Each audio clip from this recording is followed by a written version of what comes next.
फिल्मों में, बहुत सारी फिल्मों में, मतलब सी ग्रेड की उस वक्त में फिल्में भी बनती थी, उनमें भी किए, जो किसी को बताता नहीं हूँ। हाँ, हम सब ने किया। वो सब हमारी यात्रा का, हमारी जर्नी का Exactly. इम्पोर्टेंट पॉइंट्स हैं। तो जब घर वाले फोन करते थे या बात करते थे उनसे, तो पिताजी और माताजी का क्या रिएक्शन होता था? मतलब व्हाट डिड योर फादर से, बात करते थे फोन पे कभी, कि जब मिलते थे तभी करते? उस वक्त पे जब हम लोग थे तब वो अम्मी का खत वत आ जाता था कोई, उसके बाद पेजर आ गए थे, तो पेजर पे भी नहीं इतनी ज्यादा कुछ नहीं होता था। फोन जब आए थे तो फोन इतने बड़े बड़े आए तो फोन पे भी बात करते हुए थोड़ा डर लगता है कि इनकमिंग ही बहुत महंगी बैठ जाती थी।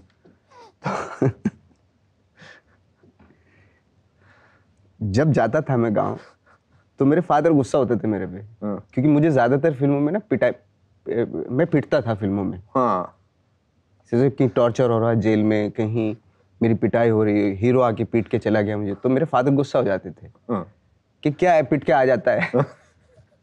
उनको उसमें एक्टिंग नहीं नजर आती? एक्टिंग नहीं नजर आती थी। वापस यहाँ पे मत आए कर, तभी आ जब किसी को पीट के आए। होगा। हाँ, तो फिर वो 12 साल के बाद ऐसा हुआ, गैंग्स ऑफ वासेपुर मिली जिसमें मैंने सबको मारा। हाँ, तो वो तब वो खुश हुए थे। अच्छा, हाँ, आप लगा ना, ये तो भी मैंने सोचा नहीं था कि ये भी तो एंगल रहता होगा कि मेरा बेटा, अरे मैं जमींदार हूँ यहाँ का, एग्जैक्टली और मेरा बेटा ऐसे पिट रहा है। ओहो, बर्दाश्त नहीं कर पाते थे। मतलब देखने जाते थे? हैं, देखने जाते थे। सो एक ही कॉन्ट्रडिक्शन है कि मोहब्बत भी है, मगर वो कर क्यों नहीं रहा जो मैं चाहता हूँ। अब जिस जगह से हम लोग आते हैं वहाँ पे तो सब ऐसे ही है ना, वहाँ पे तो एटीट्यूड सबका, वहाँ पिट नहीं सकता कोई। अच्छा, हाँ, सब मतलब मुझे पताव दिए रहते हैं। और किसी को भी पीटने के तैयार रहते हैं। बिल्कुल। व्हाट, फिर बोलो आप कुछ बोल रहे थे? मतलब 6 महीने खेती होती है, 6 महीने सिर्फ यही करते हैं वो। अच्छा। हाँ। अच्छा एटमॉस्फेयर है, बिल्कुल मेरी लाइफ से अलग एटमॉस्फेयर है, बट मैं जानता हूँ, मैं उस इलाके में रहा हूँ। सो उस इलाके से, नॉट दैट एक्टर तो कहीं से भी निकल कर आ सकता है, इस माहौल में आपने कैसे सोचा कि मैं actor? Was it an escape कि मैं कुछ और करना चाहता हूँ, मैं कुछ अपना नाम बनाना चाहता हूँ? क्योंकि ये एक्टिंग और ये माहौल थोड़ा सा बिल्कुल अलग है, बिल्कुल अलग है, क्योंकि कोई सोचता भी नहीं होगा यहाँ पर। तो हमारे यहाँ तो उस वक्त पे अगर कोई जीन्स भी पहन लेता है, क्या सुतनी जैसी पहन रखी है, क्या यू, ये इस तरह का था, तो सोच ही नहीं सकते वहाँ पे तो डांस, ड्रामा या आर्ट, लिटरेचर कुछ सोच ही नहीं सकते थे। क्या सोच के, मतलब how, I am just trying to understand कि वो क्या थॉट थे। जैसे मैं बताता हूँ आपको अपना, तो शायद कोई एग्जांपल मिलेगा। मुझे लगता था मैं पढ़ाई में अच्छा नहीं था, खेल कूद में अच्छा नहीं था, पर मेरे फादर बहुत मेरे साथ होते थे, कहते थे चल तू कुछ भी कर, नाटक करता था, वो बैठते थे। और फिर मुझे लगा था कि यार मैं ना कुछ बनना चाहता हूँ, लोगों से डिफरेंट। स्कूल की ड्रेस भी सेम होती थी, है ना, मोहल्ले में जितने बच्चों के साथ खेलते थे वो भी सेम होते थे, तो मैं सोचता था मेरा कुछ हो जाए। तो एक्टिंग मुझे लगा कि एक ऐसी फील्ड है। How did you think about that? मैंने शुरू में तो नहीं सोचा था ऐसा कुछ। जब ग्रेजुएशन करने के बाद जब जॉब का वक्त आया तो मैं यहाँ पे गुजरात में बड़ौदा में जब मैं आया तो मैं जॉब भी कर रहा था, केमिस्ट था मैं, पेट्रोकेमिकल फैक्ट्री में। अच्छा। हाँ, तो वो मुझे 1-1.5 साल हो गया करते हुए, तो मुझे एहसास हुआ यार ये बहुत ही बोरिंग है। और थैंक गॉड एक केमिस्ट और था मेरे साथ में, तो उसने मुझे थिएटर दिखाया। मेरे कभी भी जहन में नहीं आया कि मैं कभी एक्टर बनूंगा, बट वो मुझे जो ऑडिटोरियम में बैठ के जब मैं प्ले देख रहा था, तो एक्टर का और वो ऑडियंस का जो एक केमिस्ट्री होती है, वो बहुत ही फैसिनेट किया उसने मुझे।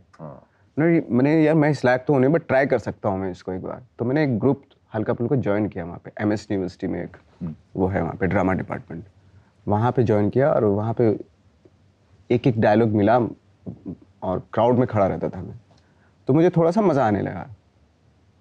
तो उसके बाद फिर मैंने सारी चीज़ें, वो जो जॉब कर रहा था वो भी छोड़ दिया, और जो ग्रुप था उसी के साथ मैंने ज्वाइन कर लिया।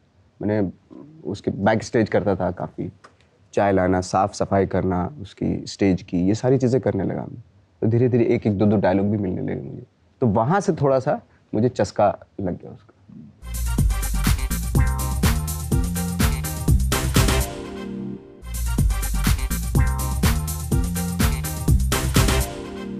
बॉम्बे में आने के बाद, ये सरफरोश करने के बाद, बहुत सारे टीवी सीरियल्स में काम करने के बाद, ऐसा कौन सा हादसा या ऐसा कौन सा इवेंट था जो आपकी लाइफ का टर्निंग पॉइंट था इन टर्म्स ऑफ एनीथिंग, मतलब रोल या कोई टर्निंग पॉइंट? आई थिंक एक ब्लैक फ्राइडे में मैंने एक बहुत छोटा सा रोल किया था, मतलब 3 सीन थे। आई थिंक 2005 में वो फिल्म बन रही थी। वो मैंने पास की थी एज ए सेंसर बोर्ड, हाँ, विदाउट एनी कट्स। और एक बीच में बैन भी हो गई थी 1-1.5 जी साल जी, तक इसलिए वो मेरे रही पास थी। आई थी, अनुराग Correct, कश्यप correct, मुझसे correct. मिलने आए थे। और मैंने जब फिल्म देखी थी मैंने कहा यार बहुत अच्छी फिल्म है, इसको ऐसे ही बिना किसी कट के पास करना चाहिए। Oh my God. तो वो जब वो बैन हुई थी तो हम लोगों को सबका ऐसे हो गया था, मैंने यार पहली फिल्म में क्या इतना रोल बड़ा था उसमें आपका? मेरा असगर मुकादम का रोल था उसमें। हाँ। एक अकाउंटेंट था उसका, टाइगर मेमन का। ओके। तो उसमें था कुछ अच्छा खासा रोल, 3-4 सीन थे उसमें, तो मुझे थोड़ी होप नज़र आ रही थी, लेकिन वो बैन हो गई फिर। ओके। और फिर 5 में और 6 में आई थिंक 2005 में 2005 में वो रिलीज़ हुई थी। लेकिन तब तक लोगों ने बहुत सारे उस पर DVD पे देख ली थी, पायरेटेड फिल्म देख ली थी। मतलब कुछ होते होते फिर रह गया। ऐसा ऐसा बहुत बार हो रहा था, मतलब रिजेक्शन हर जगह से हो रहा था, मतलब रियल लाइफ में भी रिजेक्शन होता था। लाइक फॉर एग्जांपल जैसे गैस है घर में, तो गैस लेने के लिए जा रहा हूँ, तो उसको लेने के लिए भी 1-1 महीना लग जाता था। पासपोर्ट बनवाने की कर रहा हूँ तो बना ही नहीं पासपोर्ट। तो हर चीज़ में कहीं ना कहीं रिजेक्शन हो रहा था, बहुत बहुत ज़्यादा स्ट्रगल करना पड़ता।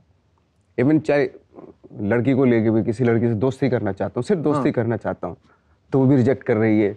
तो हर जगह से ऐसा हो गया है कि ये मैं रिजेक्टेड हूँ, मेरी डेस्टिनी है ये। हाँ, ओ मैंने ये मान लिया था कि मेरी डेस्टिनी में कुछ होने वाला नहीं है, बिल्कुल भी कभी नहीं होगा। तो मैंने कंप्रोमाइज़ कर लिया था। अब दुखी होने से कोई फ़ायदा नहीं, मतलब ऐसे चलते रहो बस ऐसे ही। और फिर भी आप डटे रहे? फिर भी मैं डटा रहा, क्योंकि वो मजबूरी भी थी ना, वो वापस तो जा नहीं सकता था। फिल्में मिली, फिल्मों की इवन यहाँ तक हुआ कि पिक्चर में बड़ा रोल मिल गया और उसकी शूटिंग कल होनी है, अचानक से फ़ोन आया कि आप नहीं कर रहे हो, कोई और कर रहा है, किसी और को ले लिया। तो ये हज़ारों बार ये हुआ। जिस फिल्म में मेन रोल किया है कुछ, वो रिलीज़ नहीं हुई, तो ये काफ़ी सालों तक चलता रहा। तो मैं ठीक है यार, अभी रोने धोने से कोई फ़ायदा नहीं होगा, जैसे चल रहा है चलने दो, ऐसा था। तब मैं थोड़ा सा नॉर्मल हो गया था। बीच में एक बार ऐसा हुआ था कि मुझे, जब मैं बहुत वीक हो गया था, क्योंकि पैसे वैसे होते नहीं थे, उधार मांग लिया सबसे, नहीं दे पाया, सबने बोल दिया अरे हटाओ यार ये नहीं देंगे अभी। तो मैं बाहर घूमने लगा, सिर्फ पूरे दिन बाहर घूमता था मैं बॉम्बे की सड़कों पे, इसलिए कि अगर ये चीज़ें मैं देख लूँ, लाइट वाइट, ये सड़कें, बस, लोगों को देख लूँ, क्योंकि मैं इतना वीक हो गया था कि मुझे ऐसा फोबिया सा होने लगा कि शायद मैं कुछ दिनों के बाद मर जाऊँगा। तो इस तरह का फोबिया सा मुझे होने लगा था। तो आई थिंक वो 2 साल तक चला मेरे साथ। 2 साल? 2 साल तक चला। तो मैं बाहर ही रहता था सिर्फ। मैंने ये देख लूँ ये सारी चीज़ें, क्योंकि 2 साल के बाद तो मैं चले जाऊँगा, ऐसा सा होने लगा था मुझे। क्योंकि उस वक्त पे मेरा एक दोस्त था, उसकी भी डेथ हो गई थी, NSD का, निर्मल दास, जिसके साथ आप रहने गए थे? जिसके साथ मैं रहता यस यस यस। और 1-2 और थे। एक MP का एक लड़का था, मेरा जूनियर था 3 साल, वो बिल्कुल मेंटली बिल्कुल डिस्टर्ब हो गया था बंदा। तो मेरे आसपास जितने भी माहौल थे, जितने भी एक्टर्स थे, जो मेरे दोस्त थे, मेरे जूनियर थे, सीनियर थे, सबका ऐसे ही चल रहा था। किसी का कुछ हो रहा है, किसी, बट रहना इसलिए मजबूरी था क्योंकि यहीं, इसके अलावा कहीं जा ही नहीं सकते थे। वो ना राज कपूर का कि जीना यहाँ मरना यहाँ, इसके सिवा जाने का। ब्लैक फ्राइडे आई, उस फाइनली वो रिलीज हुई, तो you were recognised a little bit. Little bit. थोड़ा सा आपको लगा ठीक होने वाला है मामला। थिएटर कर रहे थे उन दिनों? नहीं, थिएटर बिल्कुल नहीं कर रहा था। थिएटर नहीं कर रहे थे। फ्रस्ट्रेशन पीक पर थी? फ्रस्ट्रेशन पीक पे थी बिल्कुल। मतलब मेरे बहुत सारे दोस्तों की फ्रस्ट्रेशन इस पीक पे थी, वो तोड़ भी देते थे चीज़ों को, कवर तोड़ दिया, ट्रेंड एक्टर हैं, ये कुछ नहीं हो रहा हमारा। बट मैं ऐसा नहीं था, थोड़ा मैं उस कंडीशन में भी नॉर्मल रहता था। फिर एक फिल्म बन रही थी मिस लवली, और मैंने की थी फिराक, नंदिता दास के। तो उसमें परेश भाई थे, तो परेश भाई ने रिकमेंड किया मुझे औशी आलूवालिया को, कि एक लड़का है उसमें था वो फिराक में, तो उसको देख लो, ट्राई कर लो। तो उन्होंने मुझे ट्राई किया और मैं सेलेक्टेड हो गया उसमें फिल्म में। तो वो फिल्म बनी, फिर कान फिल्म फेस्टिवल में गई, और उससे काफ़ी बज़ क्रिएट हुआ आसपास। तो उसी के बाद मुझे इमीडिएटली गैंग्स ऑफ वासेपुर 2011 में गैंग्स ऑफ वासेपुर मिली, कहानी और तलाश। आपकी कुंडली चेंज हुई। कुंडली चाहिए। और जब ये रिलीज़ हुई थी gangs of Wasseypur, I think उसके बाद इमीडिएटली 200 के आसपास मेरे पास स्क्रिप्ट्स आई थी। कुछ भी हो सकता है। कुछ भी हो सकता है। हाथ मिलाओ इसी पे, अच्छा लगता है मुझे हाथ। ये सब मेरे साथ हो चुका है। I know.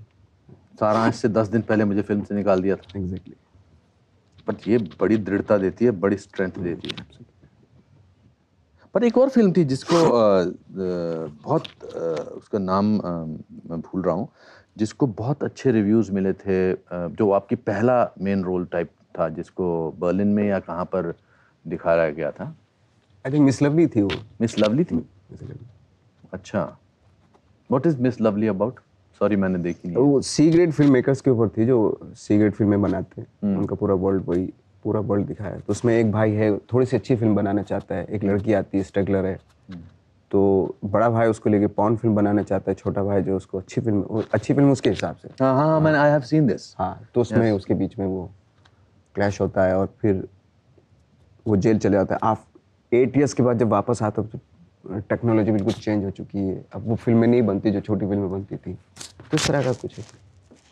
फिर आपने अच्छे घर में कब शिफ्ट किया, जो जहाँ पर आपको लगता था ये थोड़ा सा 2008 और 9 के आसपास मेरे लिए, मेरे हिसाब से उस वक्त पे वो अच्छा था। क्या अकोमोडेशन थी? एक ही रूम था। अच्छा। और उसमें तब तक मेरा भाई भी आ गया था, वो भी हेल्प कर रहा था, तो वहीं मॉडर्न टाउन में कहीं था। उसके बाद फिर यारी रोड पे आ गया मैं। अब कहाँ रहते? वहीं रहता हूँ, यारी रोड।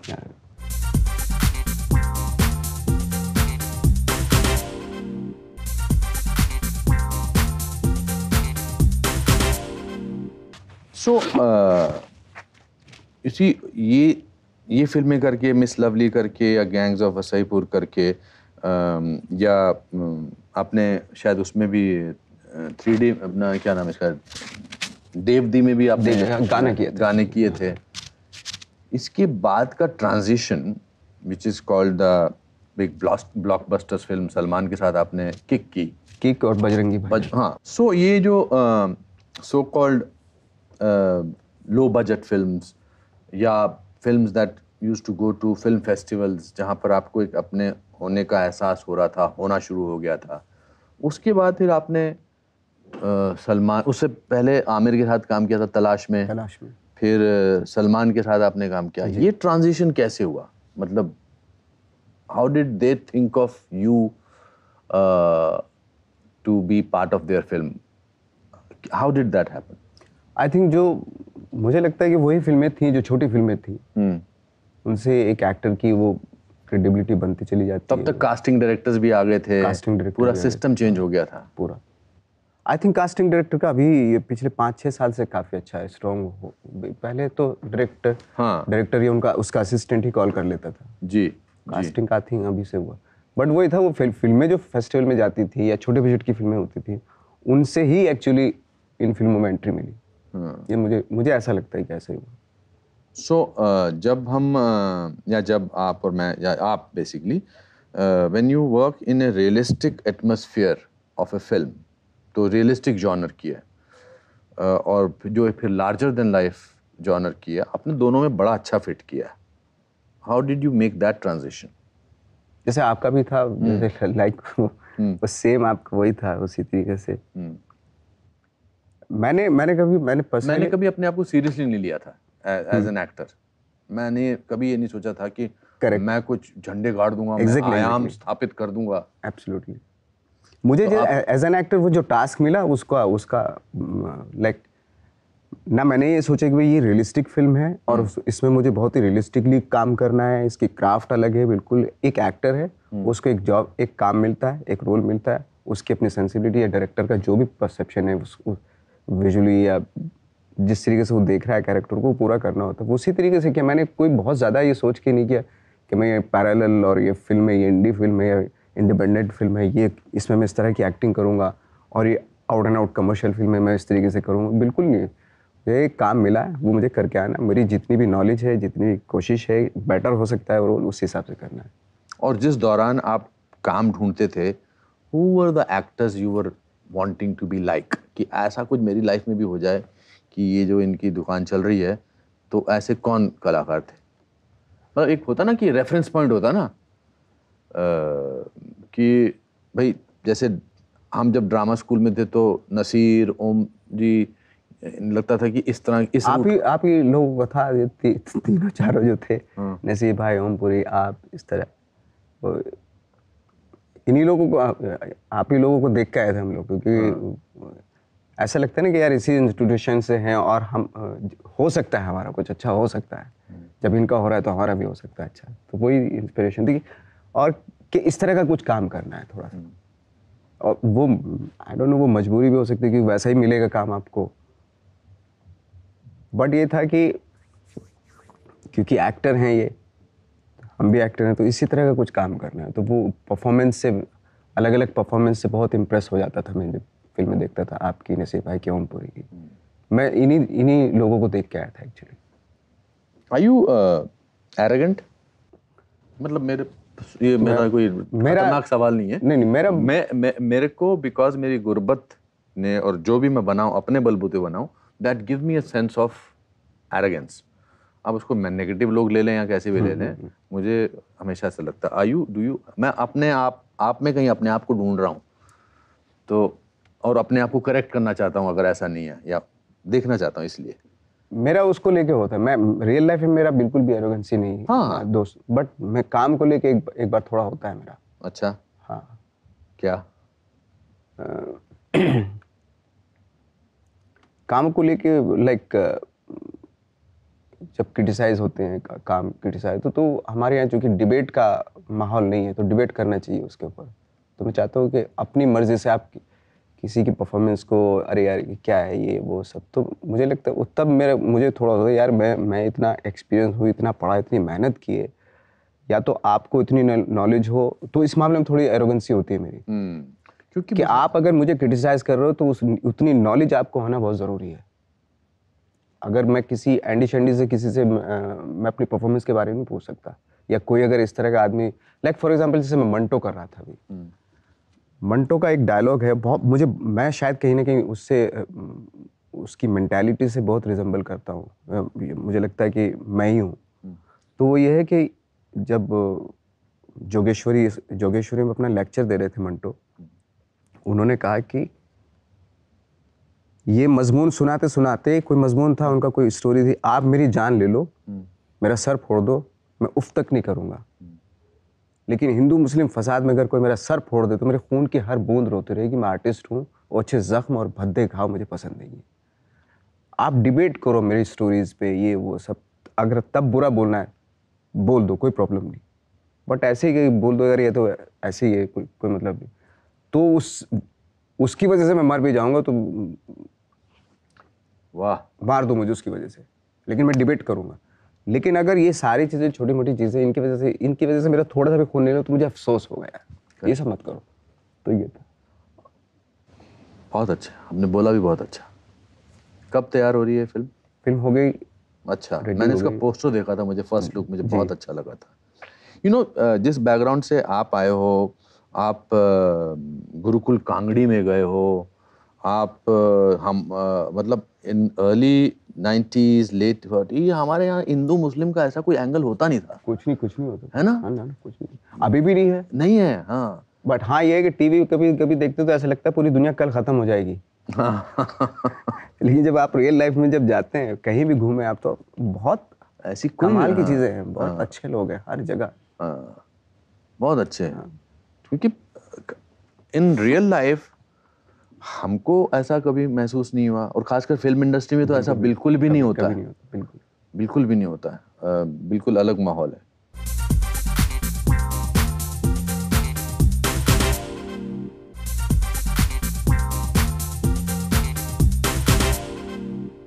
क्या खाना पसंद है आपको? किस किस्म का? Are you a foodie? और आपको देख के तो लगता नहीं ज्यादा कि आप खाना। मैं बहुत फूडी हूँ, खाता हूँ मैं। अच्छा, हाँ बहुत अच्छा। क्या खाते हैं, क्या पसंद है आपको? मुझे लाइक नॉन वेज पसंद है। मतलब इंडियन खाना पसंद है? बाहर का खाते हो? अभी जब आप फेस्टिवल वगैरह में जाते हो तो तब तो ऑफ कोर्स खाना ही पड़ता है, बाहर का ही खाना पड़ेगा। मेरा ऐसे नहीं कि भाई मैं कहीं ना कहीं से इंडियन रेस्टोरेंट हो बाहर, ढूंढ तो ढूंढ लूंगा मैंने, ऐसे जो मिल रहा है वो खा लूंगा, कोई प्रॉब्लम नहीं। अच्छा, अंग्रेजी का कैसे किया आपने? बिकॉज हम जिस बैकग्राउंड से हैं, हिंदी मीडियम से, और बम्बई आके ऐसा एहसास होता है कि अंग्रेजी नहीं आती है तो एक्टिंग भी नहीं आती है, ऐसा एहसास कराया जाता है। हाँ। तो देखिए, मेरे हिसाब से लाइफ सब चेंज करने के बारे में है। जरूरी नहीं कि एक्टिंग अंग्रेजी सीखना जरूरी है, बट एक होता है कि जितना भी नॉलेज मिले उससे धनी होता है। The next section that we are going to do is in English. Oh my God, it's very difficult.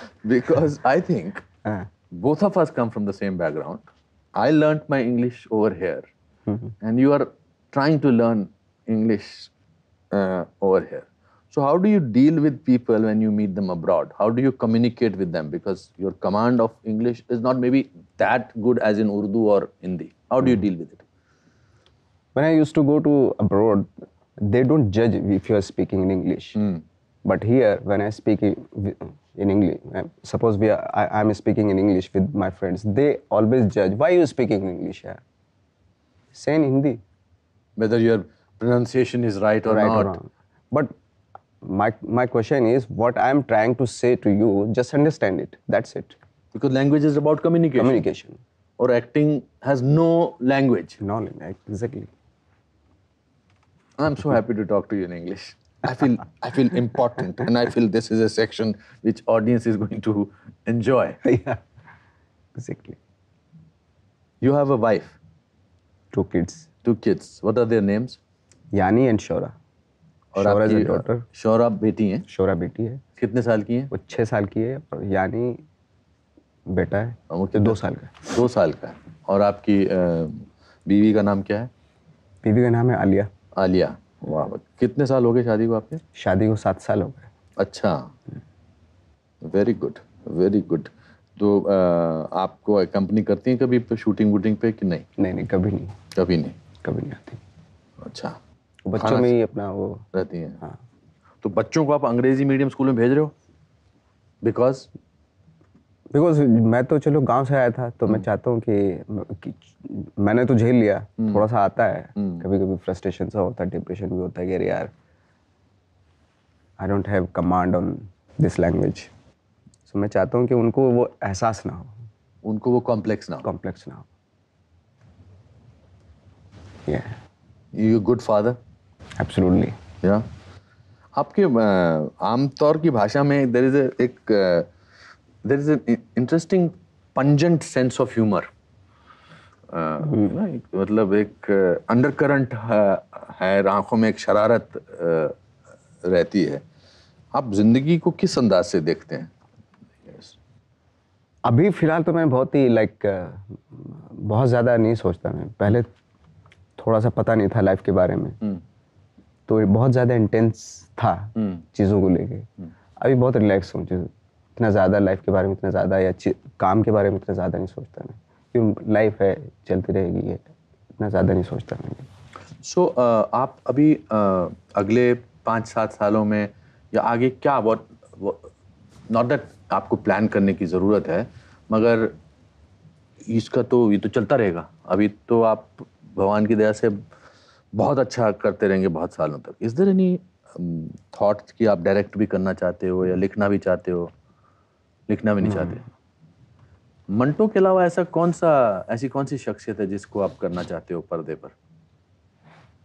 Manto तो कर चुके हैं अभी, ऐसी कोई शख्सियत है क्रिकेट की फील्ड में, राइटिंग की फील्ड में, किसी ऐसी फील्ड में कि यार मैं इसकी जिंदगी करना चाहता हूँ? आई थिंक मैंने सोचा नहीं इस चीज़ के बारे में। अगर कोई आएगा कुछ ऐसा कुछ जिसको लगेगा करना चाहिए तो करूँगा, अदरवाइज मैंने कोई ऐसे प्लान, क्योंकि मुझे लगता है कि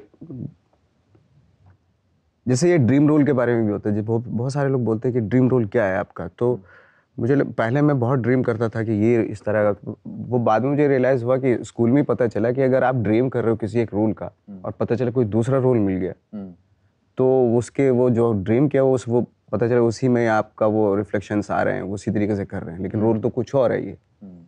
तो बेटर है कि वो ड्रीम ना किया जाए किसी रोल को।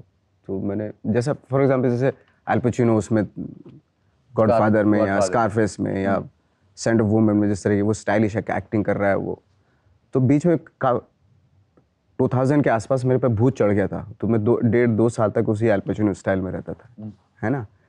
अब रोल मुझे कुछ और क्रिमिनल का रोल मिल रहा है, पॉकेट मार का रोल मिल रहा है, तो बड़ी दिक्कत होती थी। क्या आप तो हाँ आप तो हाँ कूल डूड है, कूल डूड है और भिखारी का रोल है, भिखारी का रोल मिल रहा है आपको, तो वो आने लगा था वो। मैंने यार ये ठीक नहीं है, तो बेटर है इसको हटाया जाए। तो आपकी अभी तक की परफॉर्मेंस में which is your favourite performance, जहाँ लगा आपने यार मैंने मजा आया मुझे? लाइक एक बॉम्बे टॉकीज थी, एक छोटी सी स्टोरी थी, 4 स्टोरीज थी उसमें। उसमें एक सिंपल सा एक बंदा था, उसका रोल किया था मैंने, और मुझे इसलिए अच्छा लगा था क्योंकि दिवाकर ने बहुत ज़्यादा कुछ एक नॉर्मल सा है, नॉर्मल एक्टिंग, कुछ नहीं कुछ ऐसा कुछ। मुझे वो रोल ज़्यादा पसंद है जो न्यूट्रल, मैंने इसमें भी ट्राई किया था एक्चुअली 3 फिल्म में, बहुत ही न्यूट्रल है, कोई इमोशन नहीं, मैटर ऑफ फैक्ट इस तरह का, लेकिन वो किसी को पसंद नहीं आते वो रोल। अब तो आपके कई बार मैं फेलियर रहा उस चीज़ में। you have now a burden of being known as a very good actor, और चूंकि अब आपने जैसे अपने मॉम में किया है, एक आपके डायलॉग अच्छे होने चाहिए, तो डायलॉग पे आपके ताली पड़ती है, मतलब जिस अंदाज से आप खड़े होते हैं उस पर एक अंदाज है, वो बड़ा अच्छा आपने जो वर्कआउट किया है वो बड़ा अच्छा था। Even the other film Bajrangi Bhaijaan, there are star roles, you know, जिसके एंट्री पर ऑडियंस जो है वो ताली मारती है। So what my question is, ऐसा तो नहीं लगता कहीं आप इस ट्रैप में फंस जाओगे? किस तरह का? कि ऑडियंस को नवाजुद्दीन सिद्दीकी से, अरे अब पर्दे पे आया तो अब ये कोई कमाल की बात करने वाला है। मैं जब रोल तैयार करता हूँ मैं कभी ये भी नहीं सोचता कि यार इस पे, इस एंट्री पे इस तरह के डायलॉग थे, इस तरीके से बोलूँ को ऑडियंस की क्लैपिंग आएगी। नहीं वो आज मैं कभी नहीं, not at all, not that you are planning it, but if you see in the last 3-4 films it has happened that way. खासकर मुझे मॉम में तो लगा कि ये जो आपका और श्रीदेवी का सीन है वो बहुत अच्छा सीन है। फिर जो आपका वो जो फेमस कहावत है, because God could not be everywhere that's why he created mom, उस डायलॉग की सबसे ज़्यादा चर्चा है किसी भी रिव्यू में। तो मैंने इसके, not that you are planning, और आपने कहा कि मेरे को सिंपलर रोल पसंद है, न्यूट्रल किस्म के रोल पसंद, जिसमें एक्टिंग अंदर ही होती है। अंदर तो हाँ सॉर्ट ऑफ, आप मुझे कॉन्ट्रडिक्ट कर सकते हैं बाकायदा और बोलिए कि आप गलत बोल रहे हैं, प्लीज। आप अंदर तो नहीं, बट मुझे कभी कभी ऐसा होता है कि या तो ऑडियंस उसी को अच्छा एक्टर जिसकी वजह से रोना आ जाता है या हंसना आ जाता है। मुझे लगता है इसके अलावा भी बहुत सारे इमोशन हैं जिन पे प्ले किया जा सकता है। मैंने ट्राई किया लेकिन फेलियर रहा मैं 2 बार। 3 में किया था मैंने ट्राई, ओके, लेकिन उस तरह मुझे लगता है उसमें ज़्यादा एबिलिटी की, स्किल की ज़रूरत होती है उस तरह के रोल को करने में। बट यहाँ पे हमारे यहाँ क्या होता है कि इम्पैक्ट ओरिएंटेड रोल ज़्यादा इफेक्टिव होते हैं, इफेक्ट ऑडियंस के। उसी की बात कर रहा था। तो मुझे उसमें बहुत ज़्यादा इंटरेस्ट है नहीं। मुझे लगता है कि एक रोल ऐसा हो कि जिसमें ना किसी को हंसी आए ना रोना आए, या एक सिंपली अपना एक जो उसका काम है वो करके वो अपना चले जाए, ये उस तरह का। बट वो हर 2-3 बार ट्राई किया और फेलियर हो जाता है। Which is the other film that you felt did not work? Miss lovely में भी ट्राई किया था मैंने, उसमें बैठ के कोई इमोशन नहीं आता आपको। एक बंदा है, उस बंदे की लाइफ है, और मुझे लगता है कभी उसमें ज्यादा टफ होता है, वो ज्यादा टफ होता है उस तरह का रोल करने में।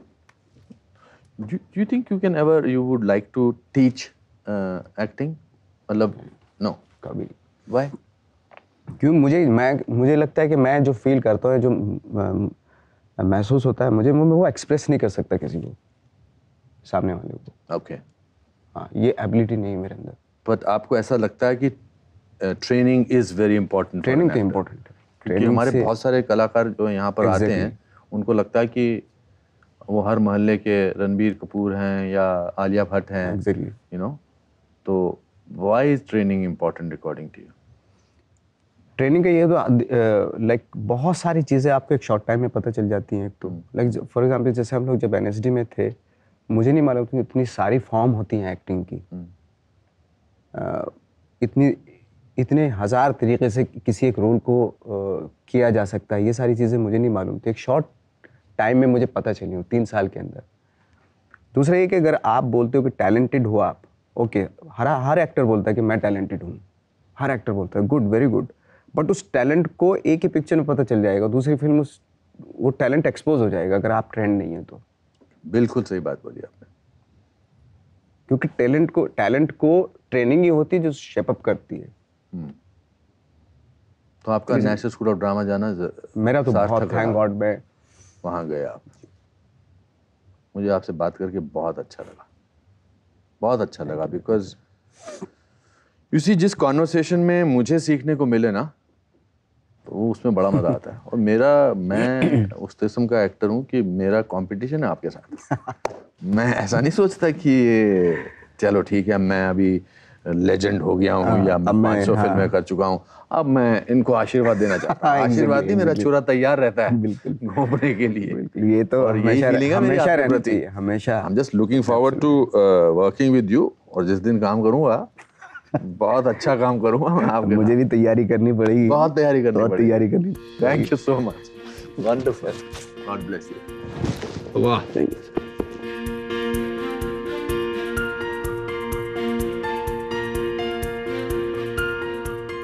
तो मंच पर ऐसा तो नहीं होगा कि हम एक एक डायलॉग ना बोले। आपके थिएटर का, मेरे थिएटर का एक एक डायलॉग बोलते हैं। इंसान हमेशा जिंदगी के रास्ते से भटकता रहता है और कोई ना कोई आपका हाथ पकड़कर आपको फिर से सही रास्ते पर लाकर खड़ा कर देता है।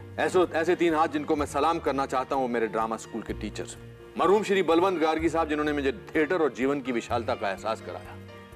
अमाल अलाना नाटक के कैरेक्टर्स को पन्नों से उठाकर स्टेज पर कैसे सवारा जाता है, उन्होंने मुझे सिखाया। और मेरे नेशनल स्कूल ऑफ ड्रामा के टीचर, डायरेक्टर, हिंदुस्तानी रंगमंच के बेताज बादशाह, हिज एक्सीलेंसी श्री इब्राहिम अल काजी साहब ने मुझे सिखाया कि जितना बड़ा आपका दिमाग होगा उतनी बड़ी आपकी दुनिया होगी, और जितना गहरा आपका दिल होगा उतनी गहराई तक मानवता समाएगी। मैं एक महारथी प्ले से डायलॉग बोल रहा हूँ और कृष्ण बोल रहे हैं दुर्योधन को। अभी तक तेरी हर गलती को मैं सोच के माफ करता हूँ कि तू अभी बच्चा, बोध, नादान और मूर्ख है, लेकिन आज तूने साबित कर दिया कि तू बच्चा नहीं बल्कि कृतज्ञ, दुराचारी और दंभी मनुष्य है, जो सत्ता के मद में ये भी भूल गया कि तुझे मनुष्य बनाया किसने। तूने मुझे नहीं जाना, मुझे नहीं पहचाना। आज अपनी आंखें खोल और जान के मैं कौन हूँ। मैं वो हूँ जिसके प्रेम को पूरा संसार तरसता है, जिसके क्रोध से समस्त ब्रह्मांड कांपता है। मैं जन्म हूँ, मैं ही हूँ मृत्यु, मैं अनादि हूँ इसलिए मैं था, मैं हूँ और सदैव रहूंगा। लेकिन याद रख दुर्योधन, मैं हमेशा तेरे काल का मूल रहूंगा। वाह क्या बात है, वाह वाह वाह वाह। मैंने आपके हाथ एक्ट कर लिया हमने एक मंच स्टेज कर लिया। Thank you so much, thank you दोस्तों।